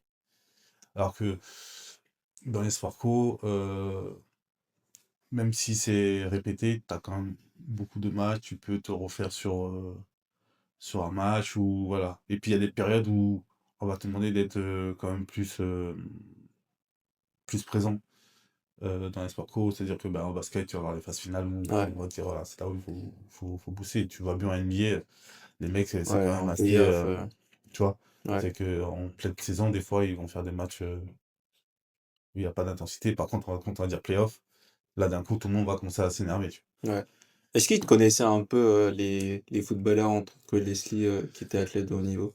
Bah, il y en a qui connaissaient de nom, et puis ce qui était bien, c'est qu'au début, parce qu'après ça s'est arrêté, je pouvais les accompagner sur les courses, leur montrer tout ça, et puis ils aimaient bien défier et tout, donc Ouais, c'était assez marrant. OK. Et du coup, bah, tu fais ça pendant combien de temps? Enfin, tu fais préparateur physique Toulouse. On a vu aussi que du coup, t'as été aussi à l'US Carnot? Carmo, ouais, c'était Clermont? c'était un petit club à côté, ouais. OK. Et tu aussi manager d'athlètes Ouais, les sportifs, ouais. et c'est aussi une formation que tu fais pour Non, de en fait, ça, c'était, à la base, je partais de mon postulat à moi ouais. et d'autres sportifs, c'est d'emmener du conseil aux futurs athlètes de haut niveau pour ne pas qu'ils passent par nos, comment ça s'appelle, nos échecs à nous. Mmh. Et même à accompagner aussi les familles et tout. Donc, ça, ça a été, voilà, un, un truc que j'ai voulu faire après, de l'accompagnement de jeunes sportifs de haut niveau. Et je pense que ça, c'est vraiment un côté aussi d'éducateur qu'on peut avoir. Bien sûr qu'ils vont avoir des moments où ils vont se casser les dents sur certaines choses. Mais l'idée, c'est, ok, j'ai foiré mon championnat, j'ai foiré mes jeux, j'ai foiré ceci. Qu'est-ce qui a fait que j'ai foiré? Comment on fait pour rebondir? Et ne pas être fataliste en disant c'est la fin du monde, en fait. Et du coup, c'est quoi ton rôle? Enfin, pas avant de rentrer dans Mm. ça, mais quand tu deviens manager sportif, est-ce que tu as déjà un réseau déjà établi ou c'est par des contacts que tu Alors, non, j'ai pas spécialement de réseau. Par contre, je cible des athlètes? deux, trois athlètes, deux spéciales. Ouais, À l'époque, Mathilde Gros qui fait du cyclisme sur piste ouais, et Zara Arnauton. OK. Toutes jeunes, je veux pas de personnes déjà confirmées et parce que je veux grandir avec elles. Mmh.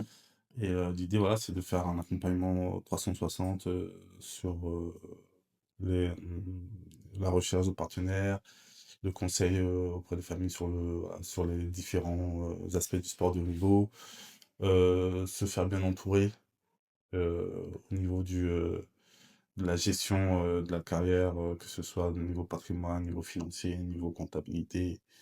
Voilà, tout ça pour que le sportif soit focus et voilà, l'idée c'était ça de base et puis ça s'est développé au fur et à mesure.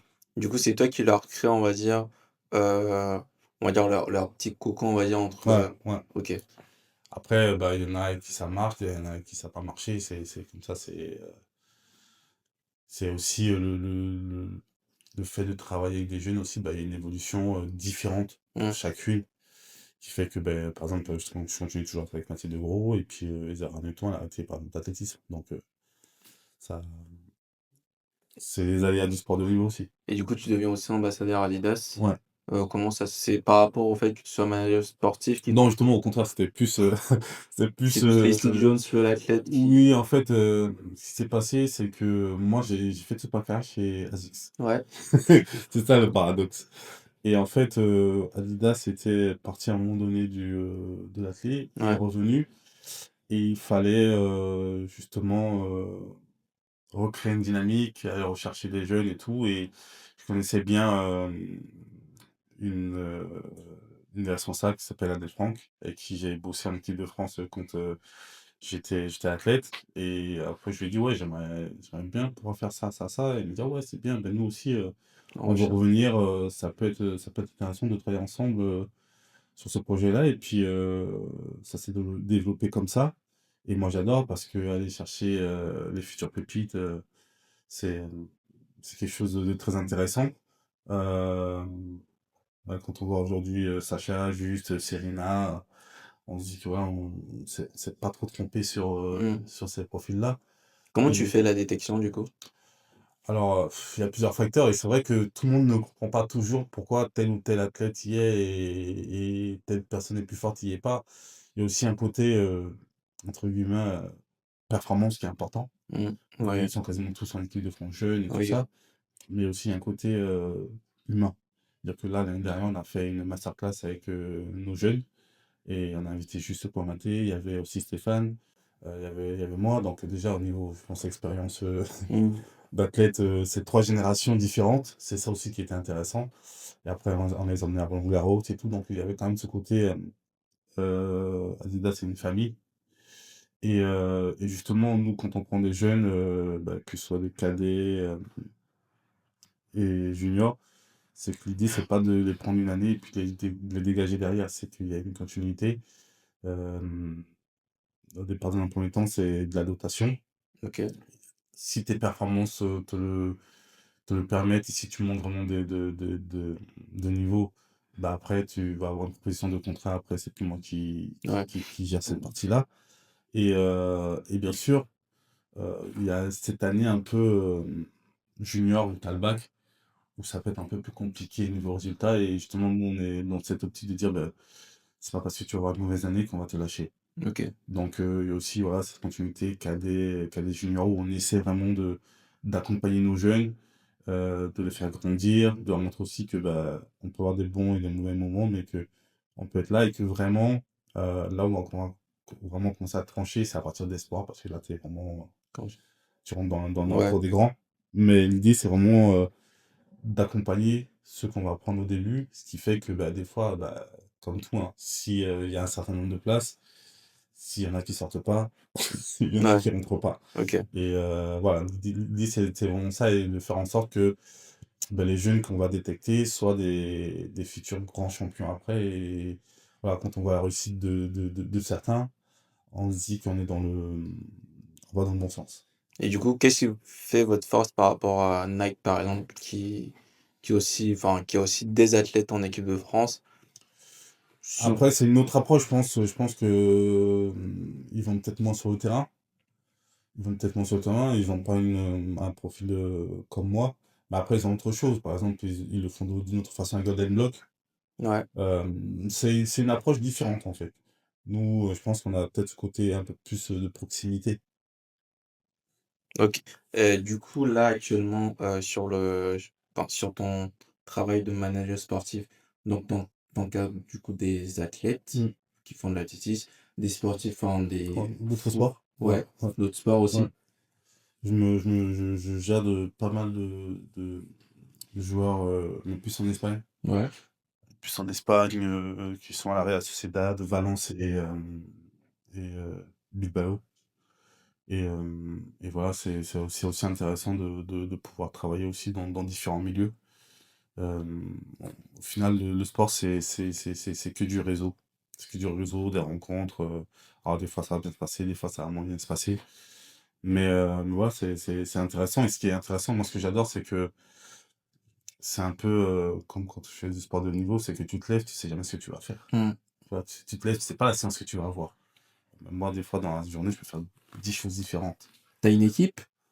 Heu, j'ai pas d'équipe, spéciale, parce que j'aime bien travailler, à ma façon. Et c'est pas toujours facile de pouvoir, déléguer. Et puis ma problématique aussi, c'est que les gens, ils veulent travailler avec les 6 jeunes. Donc des fois, c'est compliqué, Mmh. de dire: «Ben non, toi tu vas aller là et tu vas travailler là». Mais par contre, j'ai un réseau et j'ai beaucoup de personnes qui m'aident, Au quotidien? au quotidien. Ça, c'est quand j'ai besoin d'une information, quand j'ai besoin de, enfin d'examens médicaux pour mes sportifs et tout. Et ça, c'est vraiment bien, quoi.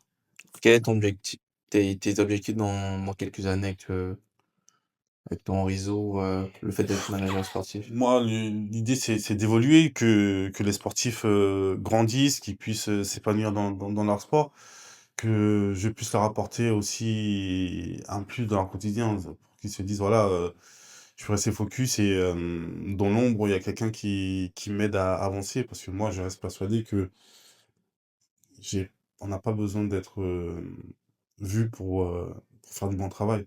Moi, j'ai fait ma carrière, j'ai fait ce que j'avais à faire. Les gens, ils ont pas besoin de me voir. Tant que le travail et que mes athlètes, ils savent que derrière le travail, il est bien fait et que l'accompagnement, il est bien fait et que les familles, elles sont satisfaites, moi, j'ai pas de souci avec ça, en fait. Du coup, là, enfin, je crois que tu accompagnes David Sambé, si je me trompe pas. Ouais, mmh. On va dire Tata aussi, ouais. quel est le rôle du coup, de enfin, quand tu es athlète comme David Sambé ou d'autres athlètes que tu accompagnes, quel est ton rôle au quotidien, dans Comme leur je vie? dis, lui, alors j'ai fait de moins en moins d'athlé en athlé, j'en ai de moins en moins parce que, avec, mon travail chez Adidas, des fois, ça peut être Ouais, un peu compliqué vis-à-vis des autres agents. Donc, m'occupe de David et Benedetta, hem, plus, d'autres jeunes, de Vallée de la Marne, mais bon, ça, c'était, avant tout ça.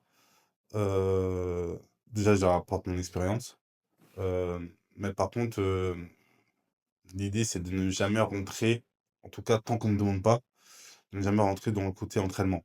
OK. Donc, moi, j'ai mon avis sur l'entraînement, mais par contre, l'entraîneur, C'est lui qui décide, c'est lui qui décide, qui jamais je me permettrai de dire, «Ouais, fais ci, fais ça», en fait. Sauf si demain, on va me demander mon avis, je donnerai mon avis, mais, je pense que pour bien travailler et que tout le monde se sente à l'aise, faut que chacun fait chacun reste à sa place. Moi, j'aimerais pas qu'on vienne me dire: «Ouais, fais ci, fais ça». Même si je pense que, voilà, j'ai les diplômes, j'ai les compétences pour entraîner, je le fais pas parce que pour moi, être entraîneur, c'est quelque chose d'athlé, c'est quelque chose de Bah, totalement j'allais te poser la démentiel. question puisque, enfin, il y a Ladji qui est coach Ouais, actuellement, il y a Teddy qui était coach ouais. aussi à un moment. Enfin, il y a plein. J'ai plein d'amis Ouais, avec qui je m'entraînais, qui font du bon boulot, ouais, par puisque exemple, c'est marrant, enfin, Mariol avec les filles justement de Vallée de la Marne, ouais. moi je sais que, en tout cas, j'ai aucune envie d'entraîner en athlète. Ah ouais? Non, mais vraiment pas. Parce qu'en soi, un métier de coach, pour moi, c'est un peu tout. Faut de l'humain, faut aussi, ça avoir les compétences pour Mmh. et donc enfin, vu ta personnalité, moi, je me suis dit, Ouais, je sais, souvent on me dit: «Pourquoi t'entraînes pas?» mais, je je sais ce que j'attendrai de mes athlètes. ouais, Je sais l'investissement que c'est, d'être entraîneur parce que t'es jamais là, ouais, t'as pas vie de famille, hem et je me vois pas faire ça, en fait. C'est-à-dire que être là, 6 jours sur 7 à l'entraînement, partir en stage, régulièrement, aller faire les compétitions et tout ça pour au final, je je généralise pas, hein, mmh. mais ça arrive souvent qu'un at qu'un athlète soit ingrat et te dise: «Vas-y, moi je vais chez le voisin, en fait». On entend beaucoup ça, le fait que les athlètes sont ingrats. Pour moi, c'est une part de vérité aussi, Oui, parce puisque que c'est parce qu'en réaliste. en soi, c'est le sport de haut niveau. Si avec ton coach ça fonctionne pas, même si tu es accompagné dès le début, Ouais. s'il y a quelqu'un qui est meilleur, bah, tu partiras. Alors je te rejoins dans ça, s'il y a quelqu'un qui est meilleur. Mais aujourd'hui, tu peux tomber sur des athlètes, et je l'ai vu plus d'une fois, qui battent leur record, Et qui quitte qui leur quittent leur coach. ouais, Parce qu'ils ont vu, tel ou tel truc sur ouais, Instagram, parce que: «Ah ouais, lui, ce qu'il fait à l'entraînement, ça a l'air trop trop bien». bien, ouais, Mais peut-être que nous, on est dans la construction et que tu es pas encore à cette étape-là, ouais, tu vois? Et je pense que les réseaux sociaux n'ont pas aidé à ça, c'est qu'aujourd'hui, tout le monde veut tout, tout de ouais, suite, c'est ça. tu vois? Et moi, je sais que ça, j'aurais pas envie de gérer ça. Donc quand tu sais que ça va pas matcher sur ça, tu vas pas dans les problèmes, tu dis: «Voilà, moi je fais ça, ça, ça». Et puis voilà, je veux dire, comme je te dis, ce qu'on se rend pas compte, c'est que les entraîneurs, ils ont pas de vie à côté quand même, Ouais, c'est vrai. quasiment. C'est que tu es toujours sur les pistes, tu es toujours sur les stades, pour les compétitions, tu es en stage. Tes athlètes, ce sont les personnes que tu vois le plus souvent Dans ton comment ça s'appelle, dans ton quotidien. en fait, C'est faut aimer être coach pour le faire, quoi. Voilà, faut vraiment aimer être coach et puis même, faut dire ce qui est, financièrement, bah, il y a plein de coachs qui sont bénévoles, en fait, ou alors qui ont Ouais, eu des tu vois? C'est vraiment des passionnés. Moi, j'aime trop faire plein de choses pour pour entre te guillemets, louer. pour me restreindre Mmh. à faire, coach, d'athlé et puis, derrière, donc en tout cas, pour l'instant, je ne me vois pas faire ça, donc je fais plein d'autres choses. Je peux apporter certaines choses ponctuellement, tu vois? Aider ponctuellement, sur une phase de prépa et tout ça, j'ai aucun souci. Mais faire un suivi sur plusieurs années, d'un athlète, je pense que ça demande beaucoup d'investissement et respect à eux pour ça parce que je pense que c'est pas facile. OK. Là, on va bientôt terminer. Je veux juste revenir du coup sur le 400 mètres avec ton record actuel. Est-ce que actuellement tu penses qu'il y a une personne qui peut se rapprocher de ton record pour peut-être le battre? Enfin, un athlète du coup français, Alors, je sais pas. Je sais pas si, aujourd'hui, il y a des athlètes qui peuvent le battre et tout. J'ai des souvenirs qui m'ont dit: «Ouais, ton record, je vais le battre» et puis, j'ai pas vu ça. Mais je pense qu'avant de penser à mon record, faut passer des étapes. C'est-à-dire que beaucoup disent: «Ouais, je vais voir ton record», mais tu fais 40-50. mmh, Tu vois? Il y a un delta quand même. ouais, Moi, quand j'étais athlète, dans ma tête, avant de dire: «Ouais, je vais battre le record de marque», je vais être régulier sous les 45, ouais, tu vois? Après, je me dis entre 45 et entre 44 et 80 et 45, si j'arrive à avoir une régularité là, c'est très bien. Parce que je sais qu'à un moment donné, si j'ai cette régularité là, ça ouais, va ça descendre. Mais je me suis jamais dit du jour au lendemain, je vais commencer l'athlé, je vais aller rechercher son record de France. ouais, c'est Tu pas vois? Je suis à 1 seconde du record, je suis à une demi même, je sais pas, aujourd'hui le meilleur, celui qui a fait la meilleure perf derrière moi, il doit faire, quoi, je crois que c'est Gilles Biron, il a dû faire 45,05, un truc comme ouais, ça. c'était il y a 2-3 ans, ouais, Voilà, on parle de 6 dixièmes. ouais, 6 dixièmes, c'est c'est c'est c'est c'est c'est énorme. c'est énorme, tu vois? Donc je sais pas si le record il sera battu et tout ça, mais en tout cas, moi ce que je pense, c'est qu'il faut aller chercher de une régularité dans certaines zones. Mmh, Et quand on va voir si déjà il y a des mecs, déjà l'idée pour moi c'est d'avoir des une deux danse. trois mecs en Ouais, moins de 45. Si tu as 2-3 mecs en moins de 45, ils vont se tirer la bourre et là les chronos vont descendre. Regardez les haies. ouais, Les haies, vous avez 2-3 mecs qui se tirent la bourre, ça descend tout le temps. ouais, Et il faut que tout le monde soit en phase avec ça. Et à partir du moment où tout le monde va être en phase avec ça, si déjà tu dis tu as 2-3 mecs en moins de 45, et ben ça va faire 45, un petit 44-99, un et petit après, 44-95, ouais, après 44-90, et après lui, ah oui, il a fait ça, vas-y, on va faire 44-80. Et c'est comme ça que tu vas faire descendre les chronos. les chronos. Maintenant, si tu fais 45-10, 45-20, et que tu dis, ouais, mon objectif, c'est d'aller chercher un record de France, Ouais, c'est pas très logique, quoi. bah, après, rien n'est impossible, hein. Oui, Regarde c'est sûr. Jimmy, j'ai oublié son nom, celui qui a fait battre, hein, Jimmy Soudril. Soudril, ouais, c'est vrai. Soudril, il est sorti de nulle part, il a battu le Ouais, record c'est vrai. cet hiver. Ouais, Donc, à part des exceptions, à part des trucs un peu invraisemblables, il y a quand même une logique quand même en athlète. OK. Tu suis un peu, on va dire, l'athlétisme français, on va dire, dans sa Oui, globalité? oui, vu que bon, je suis pas mal les jeunes, Ouais, plutôt, puisque c'est mon rôle. Mais oui, je suis quand même l'athlétisme français, européen, mondial, tu vois. OK. Pour Dylan Tello, faut en parler. Ah oui, Dylan. ouais, Dylan Taylor, oui. Ouais, c'est des bons profils. Après, c'est toujours pareil. Euh, pour un cadet, il court beaucoup. Ouais, c'est ce que je me suis dit Pour aussi, un cadet, il court beaucoup. Donc, faut voir l'évolution de ce profil. Après, c'est très bien. On a plein de profils, hein. J'avais eu un peu la même vision avec l'autre coureur de 400, c'est un junior? Milan. Ouais, Milan, ouais. Milan a encadré, il courait beaucoup. Après, ils ont calmé. Il a été au pôle à Nantes. Ils ont structuré la chose. Et là, on a pu le suivre. Mais c'est aussi, moi, c'est aussi mon rôle. S'il y a un cadet que je vois qui est très fort, mais qui a fait je ne sais combien de courses, je me dis que sa marge de progression risque d'être réduite quand même. Ouais, Tu vois. Alors que s'il y a un cadet qui est peut-être un peu moins fort, mais qui n'a pas fait beaucoup de courses et qui. C'est plus. Voilà, ça aussi, c'est les jeunes, c'est assez particulier au niveau de la détection. Mais voilà, on regarde une globalité. Après, on pourra voir ce qu'il fait cet été. Mais oui, il y a de. Ce qu'il fait, c'est très intéressant. Mais aussi, on doit aussi prendre du recul par rapport à tout, comme je disais tout à l'heure aussi, à toute l'évolution technologique ouais, des pointes. des pointes, des pistes et tout. Parce que c'est vrai que quand tu dis souvent, ouais, il y a la troisième perf tout le temps français et tout ça. Oui, d'accord. Mais il y a 20 ans, les gens, ils savaient pas ce que Ouais, c'était ces un accord, en fait, technologies-là, tu quoi. vois. Comme Euh, j'avais oublié de la poser, mais du coup, comment vous évaluez le potentiel? C'est par rapport au perfs, enfin, puisque du coup, en France, c'est des N3, N2. Est-ce qu'il y a un niveau minimum à avoir? non, mais après, c'est encore une fois, c'est un truc global. Ok. Si vous me dites un cadet, il s'entraîne 6 fois semaine, qui est déjà à la muscu, alors même si c'est le meilleur, on va peut-être mettre un frein avant d'y aller parce que tu te dis que sa marge de progression va être Ok. très réduite. Donc il y a tout un tas de questions qu'on se pose. Et c'est de ça aussi qu'en général, on va plus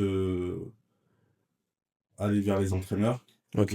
poser des questions à l'entourage pour s'enseigner sur tel ou tel sportif, plutôt que le sportif en direct. Moi, j'attaque jamais ou je vais jamais voir un athlète en direct. En général, c'est soit je prends contact avec son entraîneur ou la famille, mais sur des mineurs, en général, Ok. on va toujours voir les proches. Ça marche. Là, on a terminé. On va juste terminer sur des petites questions où tu dois juste choisir entre Vas-y. deux trucs. Record du monde ou médaille d'or olympique? Médaille d'or olympique. Médaille d'or olympique? Ouais. Ok. Une course parfaitement maîtrisée ou une fin de course en remontada comme Marc Jacques? Ça dépend du chrono. Ça dépend du chrono. Si Ouais, c'est en remontada et que c'est un record du monde, je prends la remontada. Si c'est une course où tu fais 45, je prends ok. l'autre. Est-ce que tu veux être un batteur de record ou celui qui chasse, un chasseur de titres? Titre. Titre, ok. Être favori ou outsider? Les deux. Franchement, moi j'ai aimé les deux. Ok. J'ai aimé les deux parce que être outsider, t'es jeune, t'as faim, t'as envie de tout bouffer.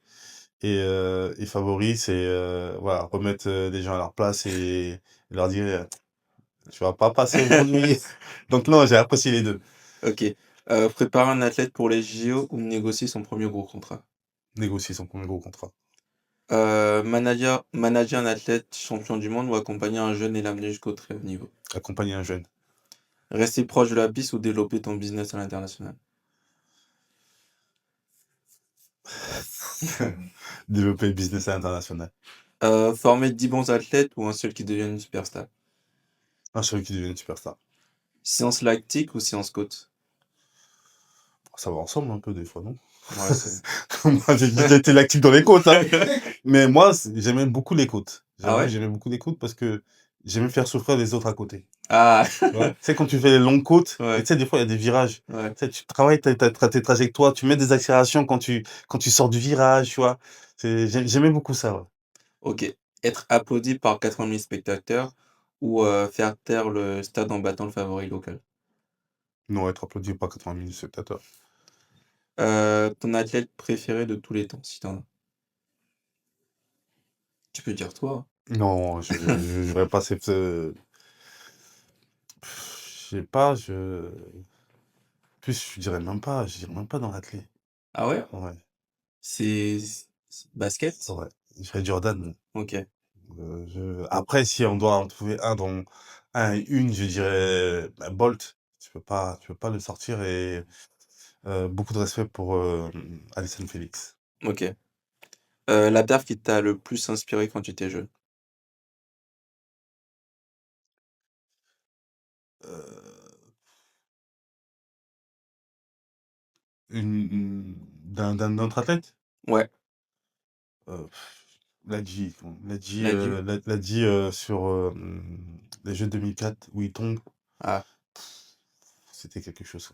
Franchement, il tombe à la dernière haie, mais ce qu'il fait, il a 20 ans, ouais. c'était démentiel. Un athlète avec qui tu rêvais de t'entraîner?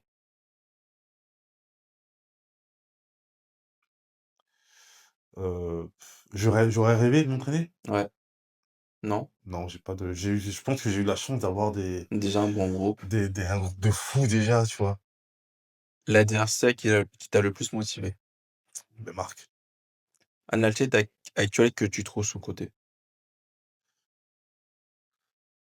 heu, jusqu'au maté. OK. Bah, du coup, un athlète que tu trouves, injouable? Enfin, pour toi, du coup, un athlète où, heu, sur sa discipline, tu trouves qu'il est trop fort? Heu, Duplantis? Ouais. Ta séance préférée? Heu, Je dirais 3 fois 150, c'est bien ça, c'est pas trop 3 fois dur. 150? Ouais, 350 avec 20 minutes de récup, tu vois, tu vois tout. Du coup, la séance la plus horrible. Ouais, séance lactique, hein. Je pense que l'une des pires que j'ai eues, c'était, 6 fois 300. 6 fois 300 récup 5 minutes Ah ouais. en 35. Ton le plus beau souvenir de ta carrière? Mmh, alors, je dirais, comme ça, je dirais les championnats du monde à Paris. Mais en fait, moi, dans la globalité, je prendrais ma carrière entière, quoi. Ma OK. carrière entière, c'est pour moi, ça résume vraiment, qui je suis, tu vois? Donc, j'ai eu des hauts, j'ai eu des bas. J'ai fait avec ce que je pouvais, avec les moyens du bord, tu vois? Pour moi, la carrière entière, ça va. Bah, du coup, bah, mot de la fin, Leslie. Écoutez, merci déjà pour l'invitation. Continuez comme ça, c'est un beau format. Et puis, mot de la fin, ben, moi, je suis heureux de pouvoir, être dans ce milieu-là et pouvoir faire ce que je fais là. Je trouve que c'est vraiment intéressant de pouvoir aider les futurs champions de demain et d'être vraiment là au tout début. Parce que pour moi, c'est vraiment là où c'est le plus important. On a été là pour moi au tout début. Et je pense que voilà, on peut accompagner les gens dès le départ. C'est le plus important parce que ça donne la force et ça permet aussi de dire à quelqu'un, voilà, on a confiance en toi, aie confiance en toi Mmh. et tu peux aller loin. Bah, merci d'avoir suivi ce numéro de French Track et merci Leslie d'être venue. Merci à vous. On se retrouve à la prochaine.